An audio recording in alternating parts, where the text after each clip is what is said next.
Some murders go unsolved. Killers slip through the cracks. Time passes and families lose hope. News Center 7 investigates Miami Valley murder mysteries. Good evening, I'm James Brown. I'm Cheryl McHenry. Tonight we investigate 4 cold cases of murder. And we hope the people watching right now can help investigators solve these crimes. We begin with a triple murder shrouded in mystery. 3 people were shot in the head in a cabin. There have been many twists and turns in this case, and now, almost 26 years later, still many unanswered questions. The seasons have changed 100 times since 3 people were killed in a rural cabin long since torn down. What happened that autumn night to Becca Newcomb's sister haunts her dreams. I'm standing in that field, and she's getting out of her car.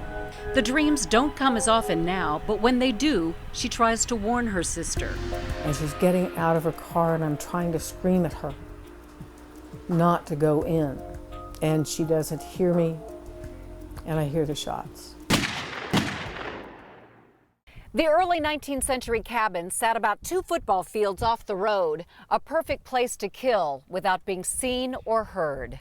Melinda Newcomb, Donnie Marker, and David Smelser were all shot to death Friday evening, October 30th, 1987. Their bodies lay undiscovered in the cabin on Consolidated Road 3 full days until late Monday afternoon when Doug Crowell stopped by after work. Went on up to the door and you could hear the radio going real low. Crowell had gone looking for David Smelser, who lived in the cabin and worked with him every day in his family's plumbing business. Well, I knocked on the door, no answer. Well, then when you go inside, and there laid everybody. It's kind of shocking. Yeah, the smell, you don't forget that. In 1987, this now closed Eaton bar was in its prime. Melinda Newcomb was a regular at the stable, where she liked to drink, play darts, and hang out with her friends. Here, on the last day of her life, she agreed to give Donnie Marker a ride home to the cabin where he was staying with David Smelser.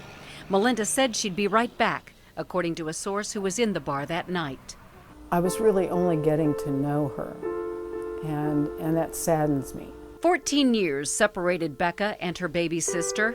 She remembers Melinda as funny and easygoing, but serious about her work with mentally challenged adults. So I knew she had finally found her niche, with that kind of work. Donnie Marker was an Eaton native who'd served in the Army and had returned to town from Colorado just a few months earlier. He was a schoolmate of Doug Crowell, who knew all 3 victims, but was closest to Smelser. I got Dave Smelser's hat hanging in my garage at home. So it still hurts you? As of today, that investigation remains open and active. Mike Simpson inherited the unsolved triple murder case when he became sheriff a decade ago. He has no named suspect, but... Do you believe, Sheriff, that the killer is still around, whoever did this? Yes. And I can't expand on that, but I believe that person is, yes. Doug Crowell believes the killer is still around, too. He thinks the person is a friend who Smelser picked up that day, that they may have been horsing around and the gun went off.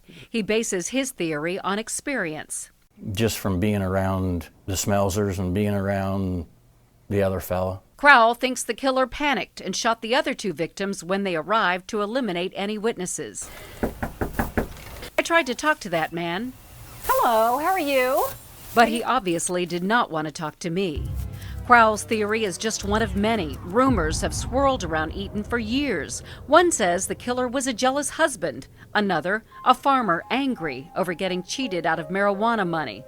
Most people believe Smelser was the target, possibly Marker too, and Melinda Newcomb in the wrong place at the worst possible time. Not a day goes by that I don't think about her. The emotions, of course, rest in a quieter place. The seasons have changed Becca Newcomb. The years have softened the anger that made her lash out at the early investigators for not solving the crime. And I'm the first one to admit that I burned some bridges there. I called names, anything to light a fire under their butts. A more resigned Becca Newcomb still wants to know who killed her sister and the 2 men and why. She says she could even forgive the person who shot them if only he or someone who knows what happened would come forward.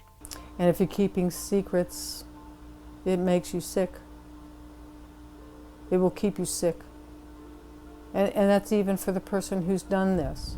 The seasons are changing for the killer, too. He's getting older, perhaps the weight of his secret becoming a burden. Doug Crowell talks like he doesn't think this cold case can be closed, but there's hope in his words. I'm sure it would give the families, closure on what happened to their daughter or what happened to their brother or what happened to their best friend. Nearly 26 years, Preble County's triple murder has gone without a break. The sheriff says it's time for anyone with information to share it.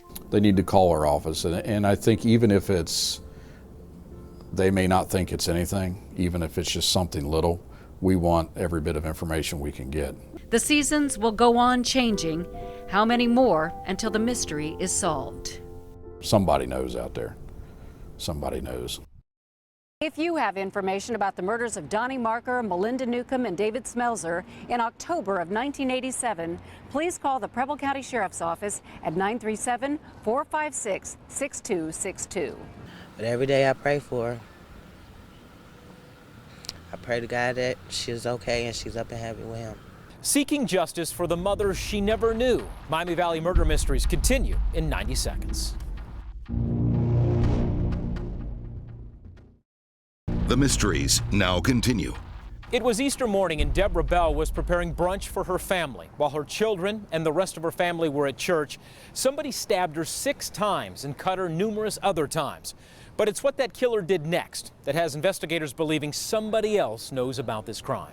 I love you. And I miss you. And I wish you could be here with me right now. And I'm sorry you had to go through what you went through.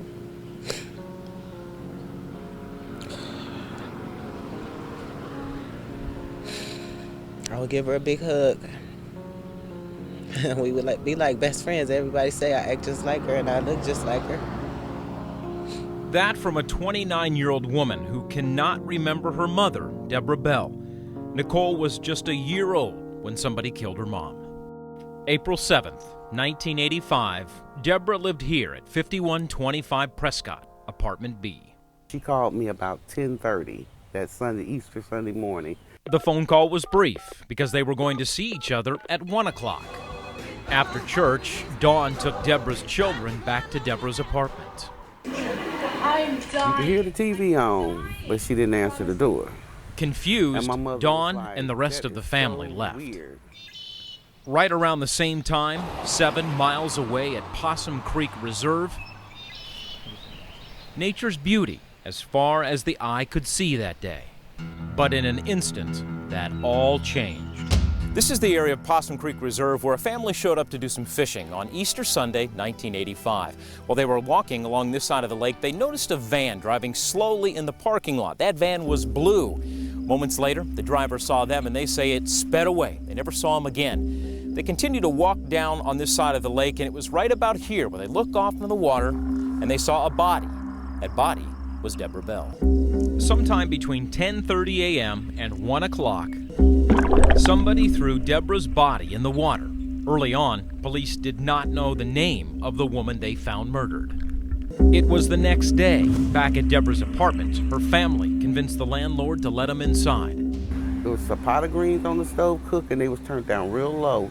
There was chicken and dressing in the oven. Then they saw something far worse. When they went through the apartment, there was just blood through her bedroom, the hallway, and the bathroom. They knew she had kids. They knew she had family. Why would you kill somebody and not think about the repercussions from what it's going to do to somebody else's family? I can't understand that. There's a hate, there's a reason, there's more passion, there's, more to it. Detective Tackett runs Dayton's cold case division. When you are stabbing somebody, you are looking at them. You are eye to eye. And Tackett does not think Deborah died right away. You're watching them fight back, you're watching them hurt, you're watching them be in pain, and at that point, it's okay with them. Deborah weighed more than 200 pounds. Tackett thinks it probably took 2 people to get her out of Point A, her apartment, to Point B, Possum Creek. People at the apartment reported seeing a blue van there Easter Sunday. And remember that family fishing at Possum Creek? They saw a blue van speed away as well. Is there a connection, or is it just a coincidence? Police questioned several people who knew Bell. At least 3 of them had blue vans, including former boyfriend L.C. Carson. Nice to meet you. I'm James Brown from Channel 7. Carson is now 84 years old. Her family thought that you might have killed her. Yeah. But you didn't kill her. No, hell no. Carson said he loved Deborah, even told police if he ever found out who killed her, he would have killed them. We are not done with this case. We've just started this case as far as looking into the witnesses. While searching Deborah's apartment, police also found about 3 pounds of marijuana. Carson said that's why Deborah ended their relationship. She had started dating a man with a lot of money. He suspected it was connected to drugs. How somebody could hate your sister and stab her repeatedly? I don't know. And I wonder that too. Like, they stab somebody that many times, and it just keeps stabbing them and stabbing them and stabbing them. And listening to them. I'm sure she was begging for her life. I'm sure she was begging them to stop. Who wouldn't? Why are we putting so much effort into trying to solve a case that's 28 years old? Because you have a family that calls in, and we have a daughter out there that is wondering what happened to her mom. But every day I pray for her. I pray to God that she's okay and she's up in heaven with him. And one day I'll be up there, right with her. If you have information about the 1985 murder of Deborah Bell, call Dayton Police Detective Patricia Tackett at 937-333-7109. A Dayton police officer is gunned down off duty, and his parents still don't know why. The unsolved murder of Kevin Brame when we return in 90 seconds. The mysteries now continue. Dayton police officer Kevin Brame patrolled the streets where he grew up. And those are the same streets where he was murdered, and the killer still walks free. John Bedell has the story. That saying, time heals all wounds, not true. Not true at all. A day doesn't go by when Rosemary and Jerry Brame don't think about their oldest son, Kevin. Some days are harder than others. It's not something that you dwell on, but it's always there. You know, we just miss him being here and his son and all the fun. Birthdays and holidays are the hardest because he's not here. It's been almost 14 years since Kevin Brame was murdered, and those who loved him are still waiting for justice for a man who was one of Dayton's finest. I can say that every day I keep waiting, you know, for a call to say that they've made some progress.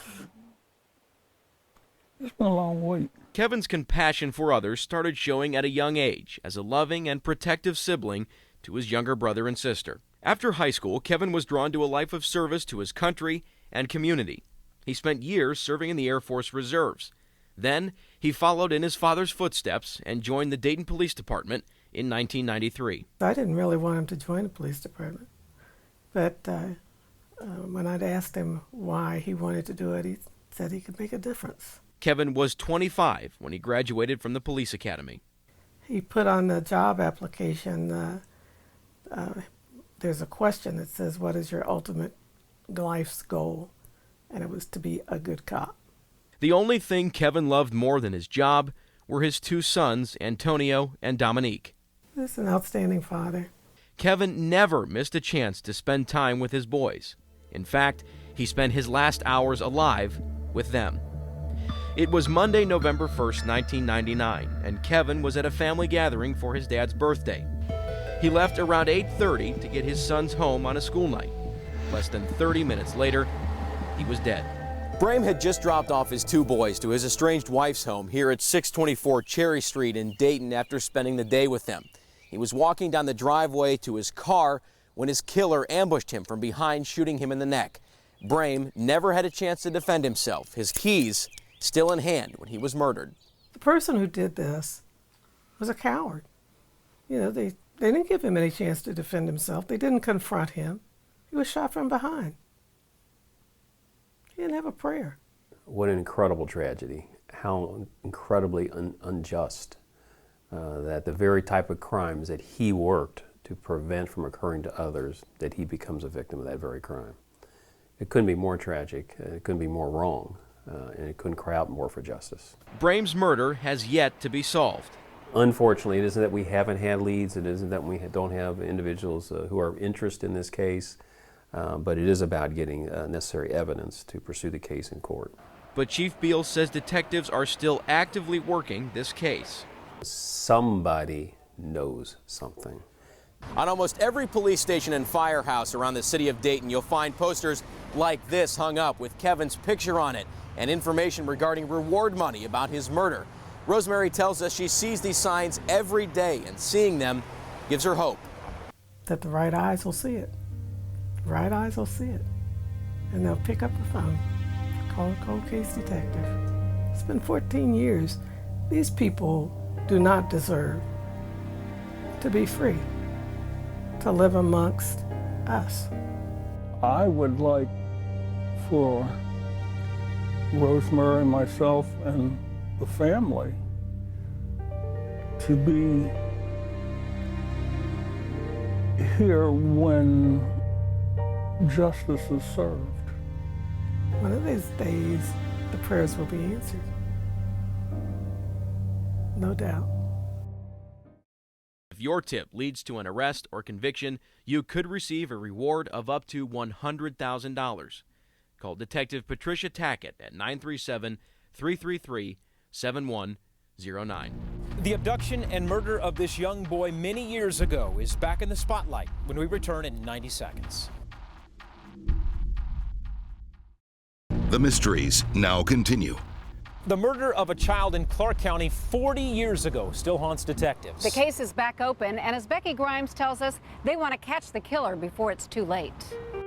It was a gray, rainy day, much like this one, but bitterly cold. It's a memory that stays with you, I think, all your life. Even though it was 40 years ago. I can remember that day like it was yesterday. It was the day Ann's nephew went missing from the Rose Garden trailer court. The 12-year-old was home alone while his mother, Monica, worked.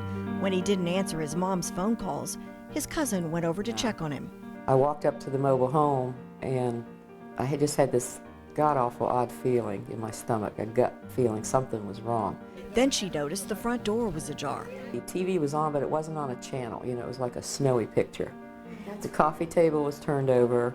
I mean, it was like he was just there, and then he wasn't. Her eyes turned to the kitchen.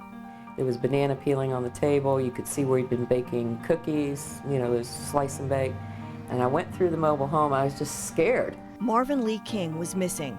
The boy known as Bo disappeared January 25th, 1973.